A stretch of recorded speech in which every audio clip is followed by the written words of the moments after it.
ಆಹಾ, ಈ ಮೋಹಗಳೋ ನೇಹಗಳೋ ದಾಹಗಳೋ ಊಹೆಪೆಯ ಸೃಷ್ಟಿಯಲ್ಲಿ ಹೃದಯ ಮಿಹುದೆಂದು ಹೋ ಹೋ ಹಾ ಹಾ ಎಂದು ನಮ್ಮ ಬಾಯಿ ಬಿಡಿಸುವುದೇ ಈ ಹರಿಬದೊಳಗುಟ್ಟೋ ಮಂಕುತಿಮ್ಮ. ಈ ಪ್ರಪಂಚದ ತುಂಬೆಲ್ಲ ಹಲವು ಆಕರ್ಷಣೆಗಳಿವೆ.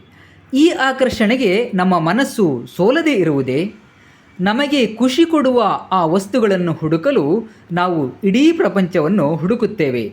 ಅದನ್ನು ನಾವು ಸ್ವಾಧೀನಪಡಿಸಿಕೊಳ್ಳಲು ಯಾವುದೇ ವ್ಯಾಪಾರ ವಿನಿಮಯದಲ್ಲಿ ತೊಡಗಿಸಿಕೊಳ್ಳಲು ಸಿದ್ಧರಿದ್ದೇವೆ.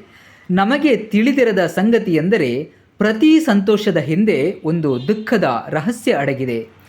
ಇದು ಕೆಲವು ಸಮಯದಲ್ಲಿ ನಮಗೆ ನಮ್ಮ ಕ್ರಿಯೆಗಳ ಬಗ್ಗೆ ದುಃಖಿಸುವಂತೆ ಮಾಡುತ್ತದೆ ಮಂಕುತಿಮ್ಮ.